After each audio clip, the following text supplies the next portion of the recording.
Not if you like. Do you envy current fighters because of it feels like it's not as niche a sport now? It's more validated. You're more of a it's more of a household name to be an MMA fighter now. Do you feel like if you could have been born in a different era, would you have? No, I like and everything. But then you're a pioneer, so it's very trade-offs. different. Everything is a trade-off for the most part. So, you're sucking on that butt, and it feels good, and it increases your heart rate a bit, and keeps you thinner, and it's relaxing. I'm gonna die in 20 years. Yeah, exactly. It helps your brain. Nicotine actually helps your brain operate better. Like it has cognitive elements to it. It's a nootropic. But if I had been born, if I was 24 years old, 25, 26, even up to 28, whatever, right? Around this era of UFC heavyweights, I would be like champion forever. But you reckon? It's just not the same. Really? It's so much more shallow of a pool. Really? And there's not as many. Even Jones is champion? I think I could beat him back in my prime heyday. for prime. Yeah, I do. You're not talking now. You're talking prime for prime. Just to relate everyone. But look, I'll fight anybody if I got to. I mean, if John Jones walks through that garage door right now, we're going at it. I fucking hope so, because I'm leaving. That would be the weirdest thing ever. But really, what I'm trying to get at is that in this more modern age, the ability to be more of a star, more of a household name, with all the things that could branch off of any notoriety that you gain through the UFC, not to mention the paydays, potential pay-per-view bonuses, and different things of that nature. I mean, there's still a long way to go towards really allowing the fighters to incentivize their ability to earn as much as possible from what they draw in. But still, you could just make a ton more money, right? And get a ton more notoriety, basically more fame and fortune. Could you earn a ton more money now, though? Oh, yeah. Even as like a D1 athlete in Pride? Yeah. Like what was... Well, no. Pride I was gonna say paid fantastic, but the UFC offers payouts with pay-per-view bonuses and things like that that exceed what Pride paid. I was going to say, like, what would have Fedor been earning in his prime? He would have been on a fucking... He'd have been up there. Yeah, that's true. He would have been on an ungodly amount of money. Not anywhere near what a boxer makes. Oh, yeah, if you're talking boxing, but I would dare say that Fedor's earning more than John Jones is now. Probably not. You don't reckon? Nope. You'd know better than me. No, he's not. Really?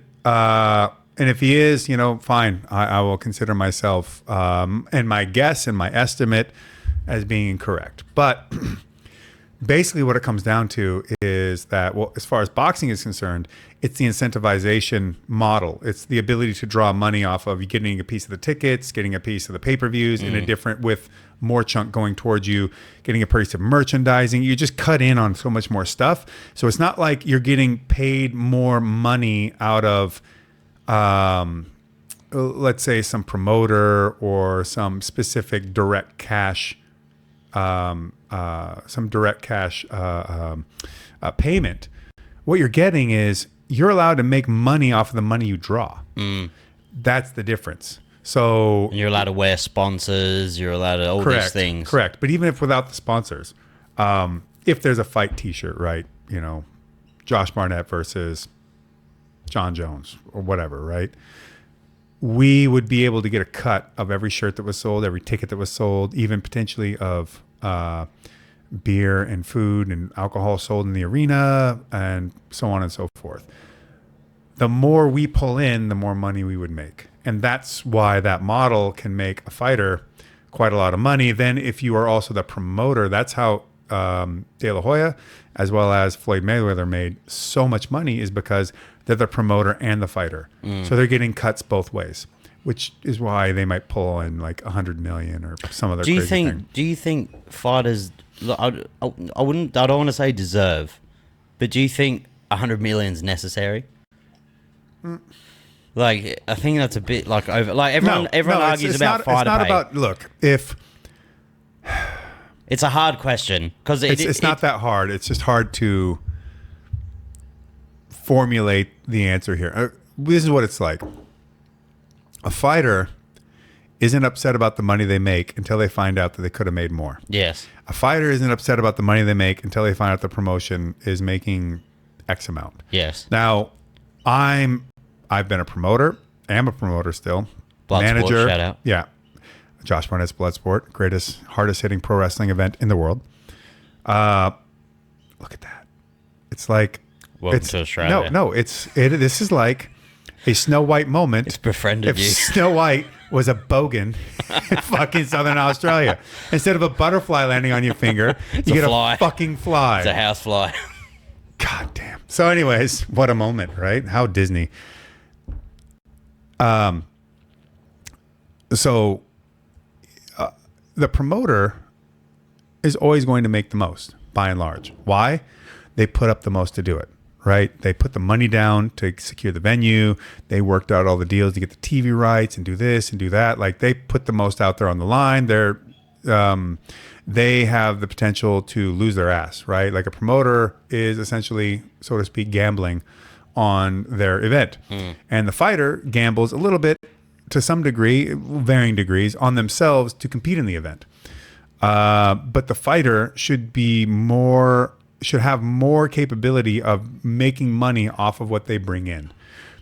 If they don't bring in the money, then they don't get those bigger checks. Yeah. But if they're able to draw those crowds and able to draw that interest and able to draw those sales of various items, if they got a cut of that, boom, there could be 100 million. There could be this, there could be that, right? And I don't compare fighters with like footballers or Aussie footballers or rugby or whatever. 100 grand a year. Whatever the case may crazy. be. Okay. Or soccer players or what have you. Because let's say with it's soccer, right? They could play their whatever league they're in, then they can play their World Cup league, then they can play. So there's all these different ways. Avenues. And it's not just one club paying them for whatever. Potentially it's broad league merchandising. It can be that club, then the national team they're playing for, then there's so many ways in which they're able to monetize these funds. Yeah. And then these clubs are making money off of a variety of different ways by selling the team in a sense for people to view them and watch them and do this and do that. I get it. So there's always going to be more money in trying to sell soccer teams, whatever they're drawing money off of versus just one person. But there is a pretty still wide gulf between what a fighter could honestly draw and make money off of and what we're allowed to. And that's just the restriction within the way the system is arranged. But with that, outside of that element, I liked the fighting way of things 10,000 times better than these days. I fought in all these different rule sets. I headbutted people in the face at times. I fought underground. I fought sanctioned. I fought in Japan. I fought in Poland. I fought in all these different places. I fought with soccer kicks to the head on a grounded opponent and stomping and knees. And there is no adventure in the same way with MMA like there used to be. It used to feel like fucking real life Street Fighter 2. Now it just feels like any other fucking thing you watch on Prime or Sky or whatever. Who cares? Yeah. It's like you said before with would you have been born in a different era? There's so many pros and cons. If I would have been born in a different era, it probably would have been the 7th century. Yeah, I'd have been on somebody's fucking beachfront as I'm running up this beachhead. Yeah, exactly. That would have been my different era.